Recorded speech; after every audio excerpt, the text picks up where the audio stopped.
And hence, in the pursuit of bringing the best practices of the boardroom and best practices followed by eminent directors, independent directors, women directors, CEOs, CFOs of corporate India and international boardrooms, we have come out with interview series with directors, business leaders, and aspiring directors who have been guiding and acting as torch bearers for the corporates.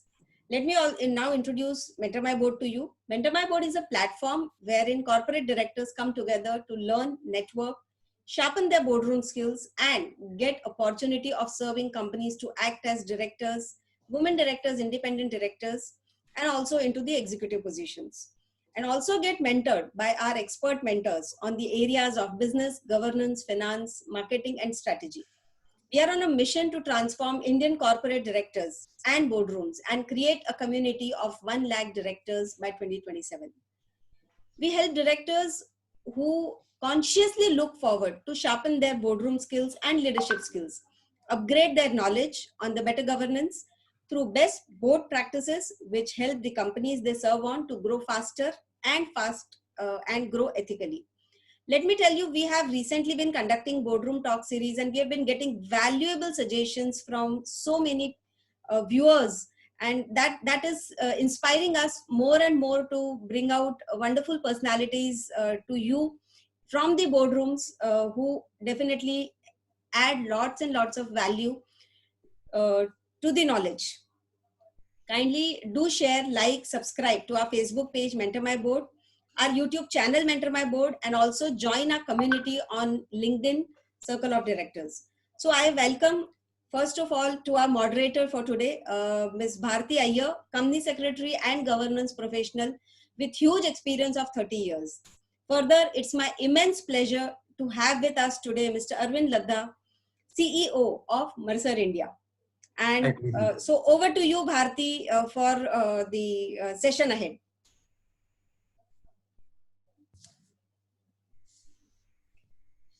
Bharti, your voice is not there. You're on mute. Yeah, once again, it's my very great pleasure to welcome you. Good evening, Arvind. Good evening. So I would like to formally introduce you to the viewers. Arvind Ladda is currently the Chief Executive Officer of Mercer India. Mercer is a leading consulting firm who share insights and perspectives on critical issues that can help advance the wealth, health, and careers of organizations and of its employees. I was associated with him with JLT, Jardine Lloyd and Thompson Independent, which is an insurance broking company, a multinational insurance broking company.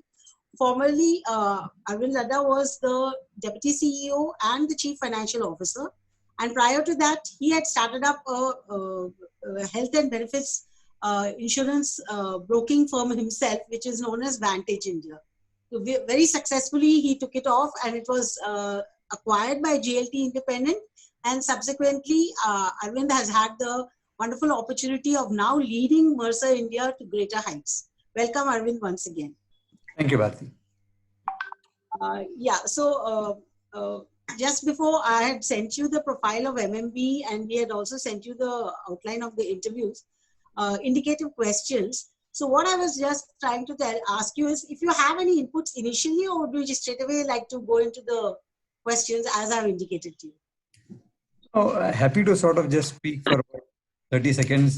First, to acknowledge the work that Mentor My Board is doing. I think the role of independent directors and the boardroom in general is becoming increasingly important in corporate India. As businesses scale up, try to improve their governance standards, widen their horizons in terms of growing their business, looking at more than just India or more than just their local geographies as opportunities to leverage on. I think the boardroom has the opportunity to play a larger role.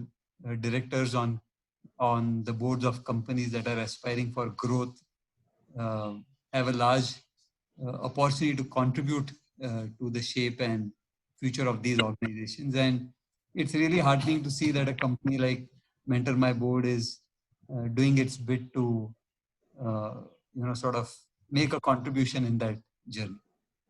I'm glad to be here and happy to sort of look forward to this interaction. That's so nice of you. Thank you so much, Arvind.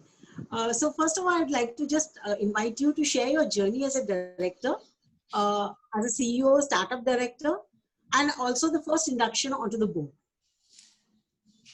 So Bharti, like you rightly called out, the largest part of my career has been as an entrepreneur. Almost for the first 15, 18 years of my career, I had my own enterprise, first in the wealth management space, and then for almost a decade and a half as an insurance broker. Even as an insurance broker and a domestic insurance broker, our aspirations were always to manage our company professionally, ensure that we had the right governance standards, whether in dealing with our colleagues, our clients, or our partners. In due course, I sold the business and joined the board of a multinational insurance broking firm, JLT Independent, which was a joint venture between Jardine Lloyd Thompson and Sunidhi Group. In the context of that part of my career, I would say that there was this opportunity to be a part of a global organization, to see how large organizations function, their emphasis on governance, their emphasis on long-term thinking, their emphasis on building not for the next year, but for the next many years, right? And more recently, for the last year or so, I've been the CEO of Mercer, and as the CEO, I'm also on the board of Mercer India. And here again, we have an opportunity to continue on that journey of enriching the business and contributing to the to the governance standard that we have. So that's really about my journey just as a director. So here, actually, it is not indicative that why did you think of becoming a board member? So you were invited onto so many boards by virtue of the fact that you have been the CEO, you have been the promoter, the architect of the very company itself. But what do you think from your stance and your interaction with multinational boards of various companies? How is it with independent directors abroad, women directors specifically abroad, both in JLT as well as Mercer India? And you have also been invited in the course of your benefits consulting, because the client list of both JLT as well as Vantage used to read like a Forbes Fortune 500, all the multinationals you name, Vantage has them, and then even JLT has it. And now Mercer is also having it. So yeah. What about your interaction with them? What did you feel about their boards? So what I saw really in boardrooms in both JLT Independent and in Mercer is that the board members are typically quite active. As an executive member of the board, what I gained from our board members was that they were one step removed from business. Right? Oftentimes, executive directors, while they are working on the strategy of the company, are essentially focused also on the tactical aspects of the business and running the business. They don't always have the opportunity to take a step back and dispassionately look at what's happening around them. Of course, it's a part of their job, but the board brings in that independence, brings in that experience. And at JLT Independent, we had some board members who had long years of career in organizations, who were experts in their own field, and the type of thinking and questioning that they did really raised the bar in terms of our own approach to how we built our business. So I think for independent directors, the significantly largest contribution was to ask us questions around strategy, to ask us questions around governance, to ask us questions around risk. Right? Because oftentimes when you're running a business, you're so focused on achieving the goal that sometimes there may not be a full appreciation of the risks involved in your pursuit of achieving that. And I think while there are a range of topics, and we can talk about that as we go along, these were the 2 or 3 that really stood out in terms of the contribution of independent directors. To also answer your question around women directors, right? While it is great to see the increasing participation of women in the workforce, right? From, I think every 5 years, there's a reasonable enhancement. We are yet, honestly, to see women getting represented in leadership positions and board positions the way I believe they deserve to be represented. Yes, we have governance mandates, there are legislations and regulations that companies today need to comply with. But in my view, sometimes companies lose the advantage of a diverse viewpoint. Right? There are aspects to any team, right, and more so to the leadership team and at the board level, that women can bring in their own unique way. So I fervently believe that that is a journey that has not yet been undertaken in earnest, and there is a lot to be gained through the increased presence of women in boards and increased active presence of women in boards of companies. The So, presence yeah. of women in board companies is just the beginning. Yeah. Sorry. Now, having worked with you, I totally understand that you fervently hope that, because you don't just say it as a lip service. Knowing you, it's really fervently felt. And I wish, from your mouths to the various corporate ears who would like to invite women directors to represent, board at various levels. Yeah. Women directors and the critical importance and the relevance from professional corporate governance points of view.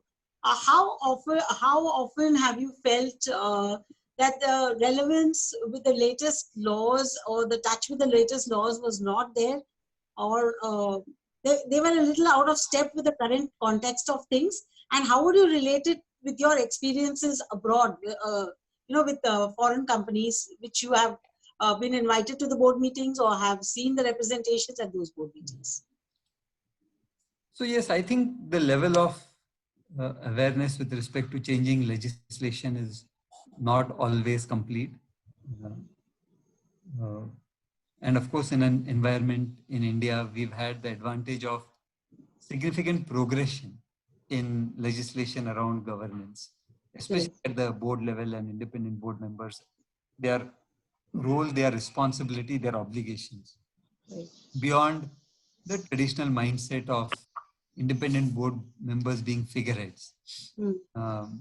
That has meant two things: that independent board members have both responsibility and opportunity to contribute, but the legislative landscape has also therefore evolved quite significantly.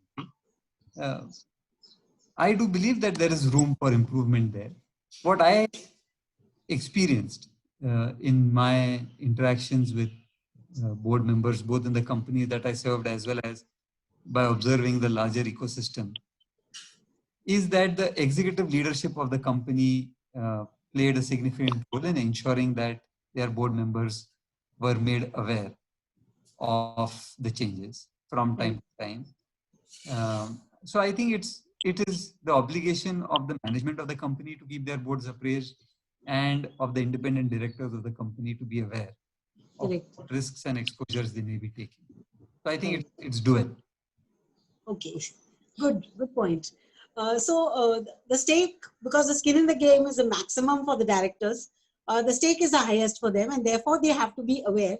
But when it comes to independent directors as well as non-executive directors who have a touch with the company once in every quarter, and in reality it can be on Zoom calls and various meetings, because they are representing companies which are on different boards. They are on different boards of different industries. So how is it relevant to say that they get prepared just before the board meeting, or how important is it for the support from the executive management to the non-executive directors?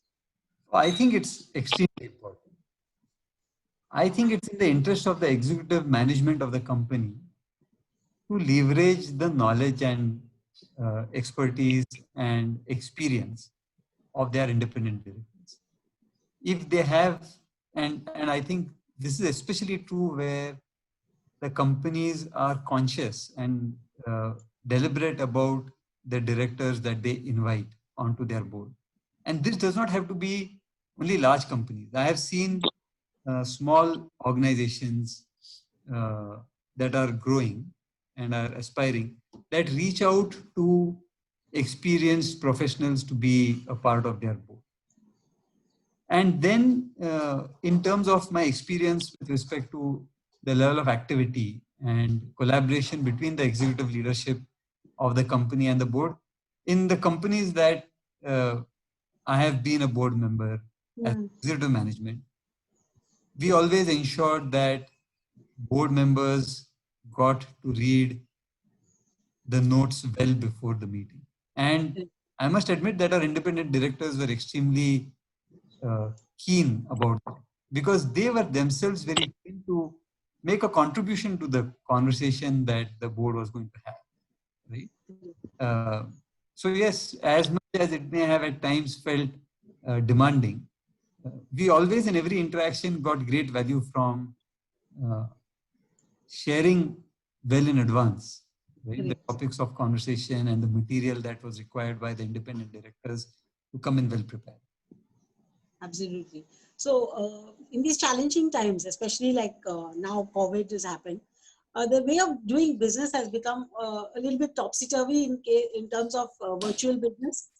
So what do you feel, you as a director, which other person as a director in your experience has contributed for innovative and standalone ways of doing business? And we would like to hear a few instances. You don't need to name the company names, but it would be nice to hear of a few instances to illustrate. So, I think the good thing about the way companies have quickly moved to manage operating despite COVID is that, especially the services industry, right? Businesses that I am closely associated with, and a lot of the client organizations that we have, were able to move almost seamlessly. But yes, for the traditional manufacturing and companies or retail or hospitality, the challenges have been more significant.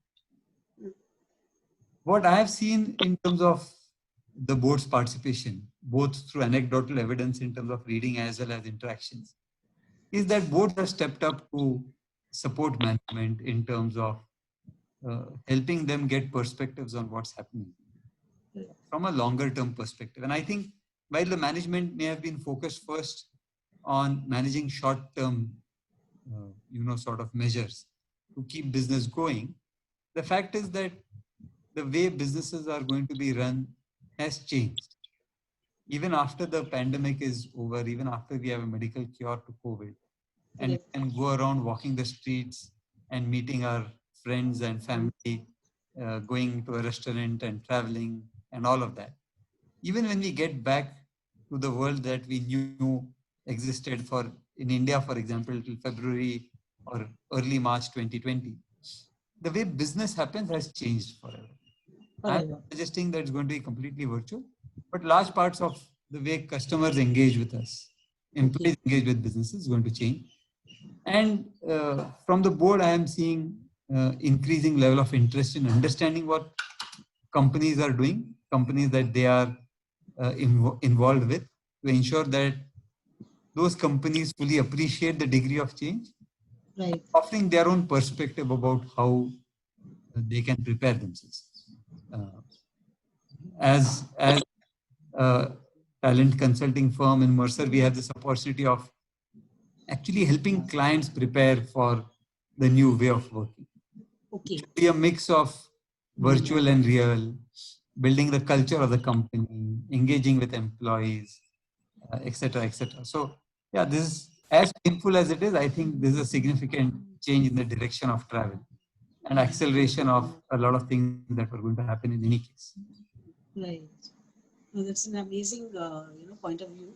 Yeah, it's the thing which you said that, the business way of, even if you go back to being pre-COVID, the way we do business has changed forever. So innovation is obviously here and we'll continue to innovate.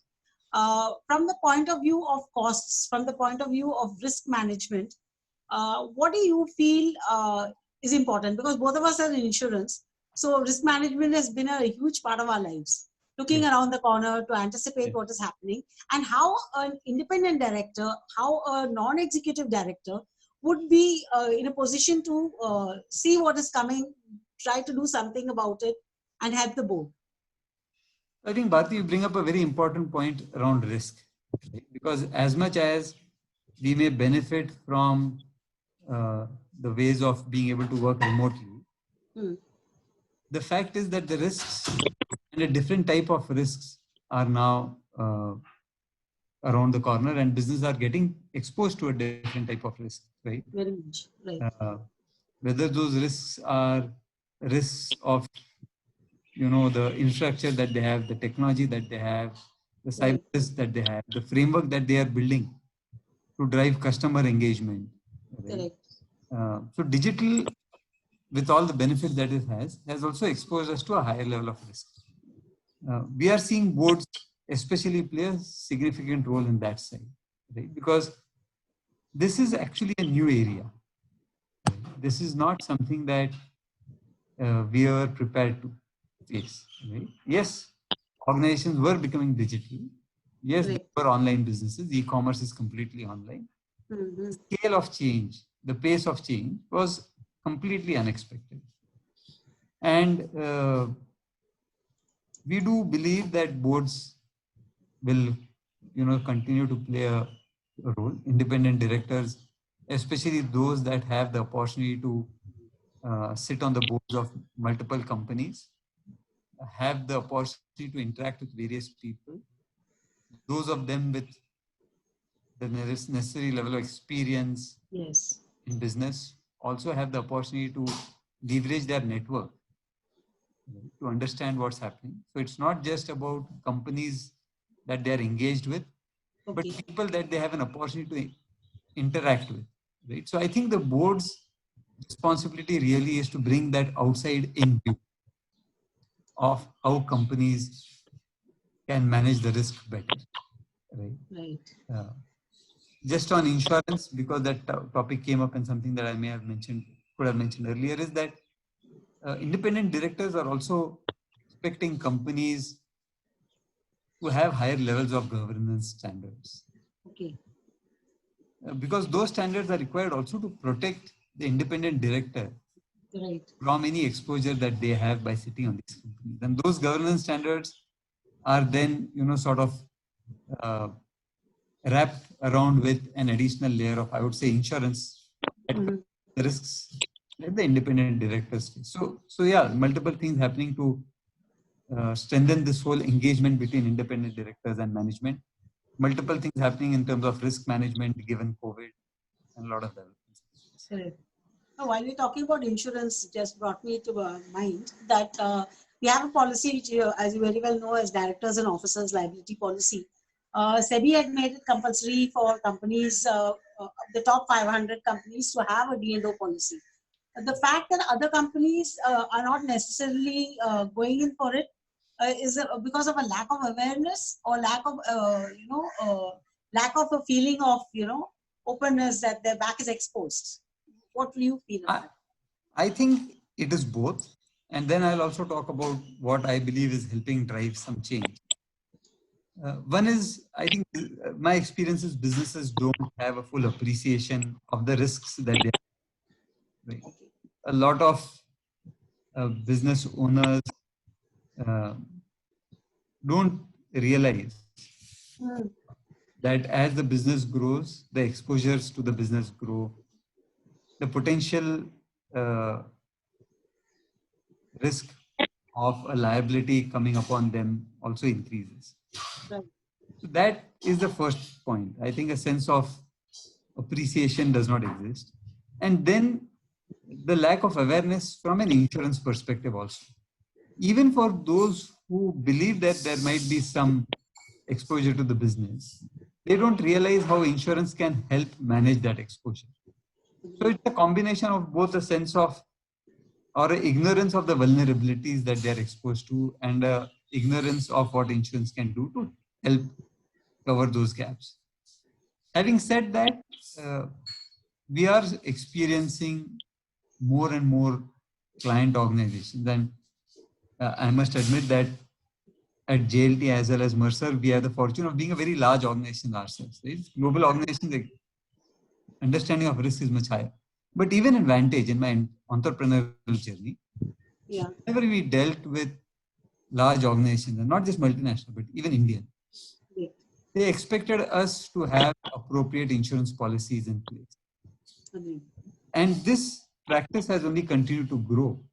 So that is in some ways driving increased adoption Okay. of D&O insurance policies by companies. Right? Right. The insurance industry itself has contributed to the growth.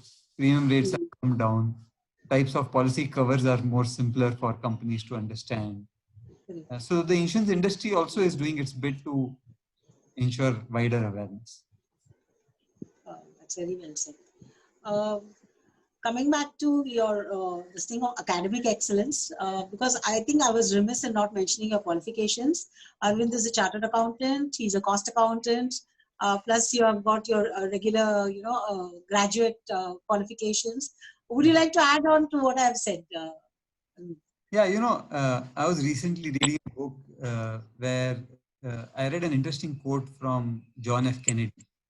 And he says something like about leadership and learning going hand in hand, right? Which to me seems, so true, right? He said leadership and learning are indispensable to each other. Correct. In fact, the more senior and larger roles, right? One plays the need to continuously be aware of what's happening around us is even heightened. And that's true not just for executive leadership, that's true for directors as well. Right?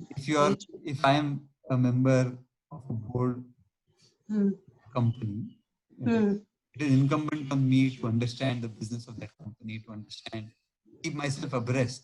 Right? So, Right.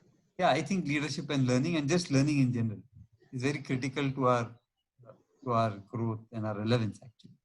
Very true. Where I was actually leading is that you have an innate ability to read the balance sheets well beyond what is actually on the face of it. So how important is it specifically for independent directors to have financial literacy?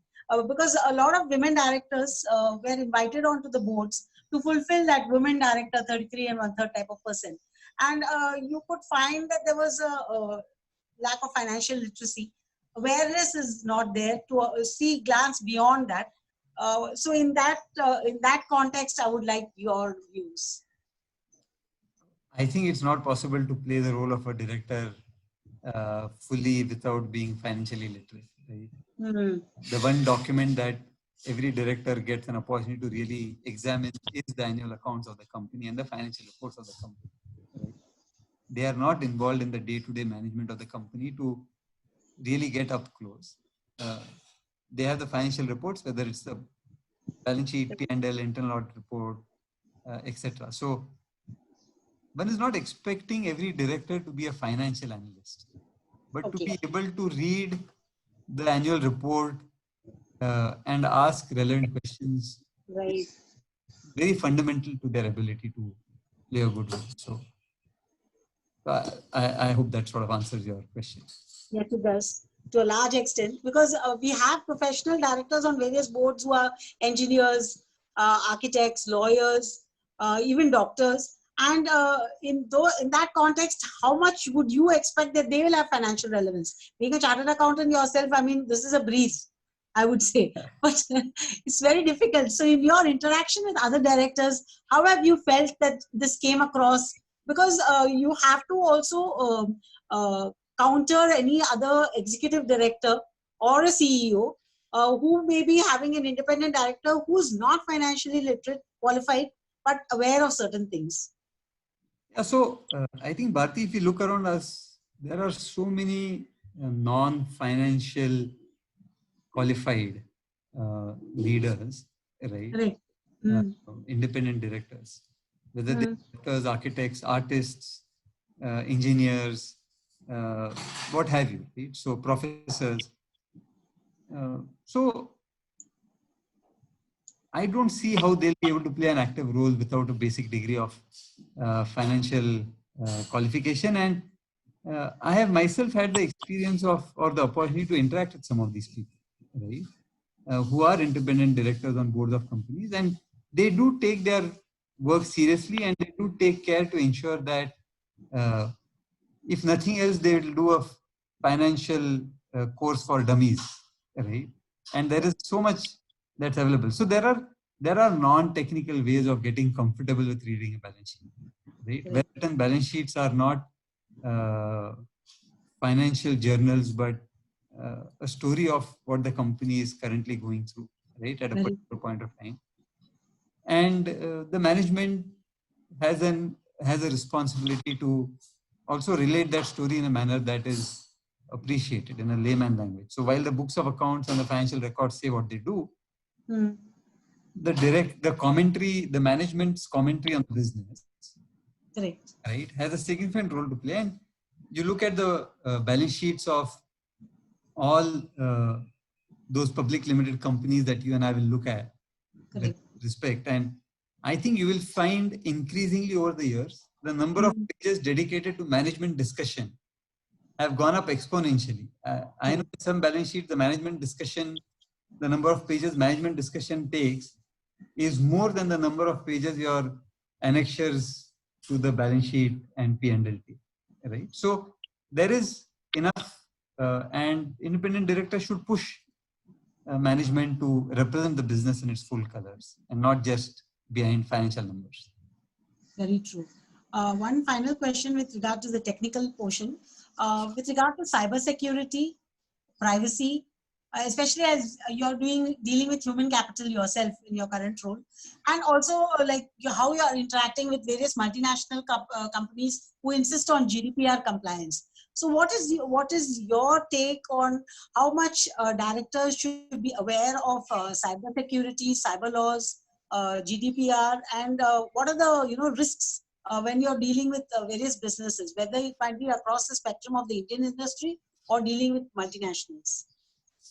So, so I think, again, as technical as the area of cyber risk, GDPR are, they are just becoming so important that having a working knowledge of the subject is unavoidable. Right? Okay. Not necessarily at the same level as being able to read a balance sheet. Right. But I would think, given what we've experienced in the last 3-4 months, and what we are going to see for businesses going forward, these risks are only going to increase. So, as technical and cumbersome as it may sound, there is very little but to get acquainted with all these jargons that you used. All right. Divya, I just invite you to, interact with Arvind because you had a few queries. Yes, it was really wonderful interaction listening to you both. And I'm sure role of independent director, executive directors is very, very critical in this scenario, especially when we are seeing so much of disruption everywhere. Whether it's technology, whether it's the economies, world economies, the disruption is huge. So I'm sure, boards have really bigger roles to play. So as you have been into the employee benefits space for a long time, I have a question for you. My first question is that do you think, how important is the role of the board in terms of the employee benefits and how the board should look at it? I think the board has a very significant role to play in talent at the senior level in every organization. I remember that in one of my previous organizations where I have served, the audit risk committee highlighted talent as one of the risks to business. And the audit risk committee was essentially members of the board who constituted the audit risk committee, right? So, and in hiring senior people, right? The CEO, not just the CEO, of course, for the CEO, the board is involved, but the CFO, the business head, manufacturing head, CHRO, head of some service lines. I think it's always useful for independent directors to be involved to a certain extent. The board then is able to contribute towards the general culture that is getting built in the organization, because culture gets built from the top. Correct. So the board has a role to play in that, and in terms of talent strategy, and with respect to employee benefits, yes, coming from there is the larger question of how are you managing talent, right? So in selection of the talent, they have a very specific role to play, but in understanding how the company is managing talent, and therefore employee benefits, and therefore managing the risk of talent in people is a critical one. Correct. So, taking this ahead, one question which I have is that how important, or what one attitude of the boards causes higher attrition at the senior management? If you can just your experience. Yeah. So while I have been fortunate enough not to have board members that cause much constraint, sort of despair, right, or conflict, my own experience, both out of interacting with board members, executives, and through my reading, is that where the board does not give, unstinted support to the management, where the board tries to second guess what the CEO or the senior leadership is trying to do, there is the maximum conflict. The healthiest boards are the ones that ask all the questions at the time of business planning and accept that nobody knows everything and there could be some risk of failure, right? Correct. So ask all the questions at the time of business planning, give all the inputs, and then at the time of failure, continue to support the management, right, by reposing your trust. And I think that is where we see the most successful partnerships, and where that does not happen is the ones where the conflict is the highest. Conflict arises. Absolutely.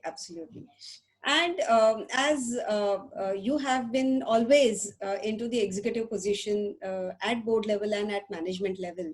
So given the opportunity, if you are, the independent director, what you find yourself into a different role from the executive position which you are currently holding?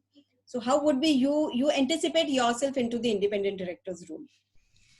Yeah, I think my approach would be to first understand the business of the company, understand what are the priorities of the management, understand what the management is seeking for the board, and then to ensure that I am closely involved at arm's length distance with the management to help them identify opportunities, risks, governance issues that they may have missed because they are too close to the subject. Correct. And the other thing is, of course, to, on behalf of the company, ensure that I am well informed of the industry and the competitive landscape. That's where I would be able to add value to the company truly. Absolutely. Wonderful. And because, I mean, if you see the startup space today, you also had at one moment the startup, but at that time, probably the concept of startup was not there. So today, what one message you would like to give to the startup directors who just come out of IITs and IIMs and they start their, ventures of startups, especially the technology ventures. So what one message you would give to those directors, startup boardrooms and startup directors? I think if there was only one message I would give is that it would be that do it because you're passionate about what you're doing. Don't do it because you want to become the next unicorn, you want to look good, etc., etc. Because however well you plan, you will have setbacks. The largest organizations, largest companies, most well-funded, most educated, also have had setbacks. If you're doing it because you're passionate about it, in the times of setback, you will be able to, sort of continue to have confidence that you are on the right path. If you're doing it for anything else, the chances that you will give up before you achieve your goal. Absolutely. Well said. Really well. Well said. Passion is really the flame. So, Absolutely. yes, Bharti, over to you for the closing remarks. And thank you so much for being here and sharing your valuable thoughts for the directors, boardrooms, and aspiring directors, aspiring independent directors, and aspiring women independent directors. Yeah. So, thank you so much from my end. Over to you, Bharti, for the closing remarks. And if you have any further questions. Okay. That's so nice of you, Divya. Thank you. I don't have any other closing remarks, but I just wanted to thank Arvind again. Very insightful, very calm and collected, and that's what I've always felt with him. In any boardroom, when Arvind used to just, hold on to the steer, you can ensure that turbulent waters are very well steered through, very calm. This is his attitude throughout. Whatever turbulent times a company is going through, you can understand that this is very important, and this is how he has been. So with regard to specifically Mentor My Board, what do you feel, Arvind, one or two main points which we should inculcate in our not training program but mentoring program, and what is necessary in your eyes that Mentor My Board should specifically do? I think an organization like yours has this valuable opportunity of being, of interacting with so many independent directors and organizations, and to be able to bring the best of what you're seeing in that landscape and sharing with uh, your, sort of mentees as you mentor them to do a better job is critical. And being able to bring it alive through real life examples will really make a difference, because ultimately all of us know that academic knowledge is useful but has its limitations. Absolutely. The experience sharing is what really makes the difference, and in your unique position you're able to bring together perspectives that individual independent directors won't get. They'll be on boards of 1 company, 5 companies, 10 companies. You have the opportunity to look at a much wider canvas. So that I think is something that would be useful. Yeah. Thank you so much, Arvind. That is what we're really looking forward to. And this entire, interaction with you has been so rewarding, both Thank from you. the point of view of MMB as well as from my own personal point of view. It's been really enlightening. Thank you so much. Wish you a very wonderful journey in your career as a CEO of Mercer. And we would like to invite you further for further talks for Mentor My Board. Sure. Thank you for inviting me, and happy to join you again if there's anything that. Absolutely, absolutely. Thank you, Thank you. Bharti, and thank you, Arvindji, for wonderful interaction today. And to hear on the Facebook Live, so many people are watching and listening to you. So let me tell you, every Friday evening, 6 o'clock, we come with eminent directors, the board positions, eminent professionals who are associated with the boardrooms, and they share their experiences, they share their learnings, and also they share some wonderful knowledge which is required for us to perform our roles better. So stay tuned every Friday at 6 o'clock. So thank you everyone, and thank you for watching this series. Once again, thank you Arvindji for being here on this platform, and look forward for more interactions with you. My pleasure, and all the best to you and your team. Thank you. Thank you so much. So much.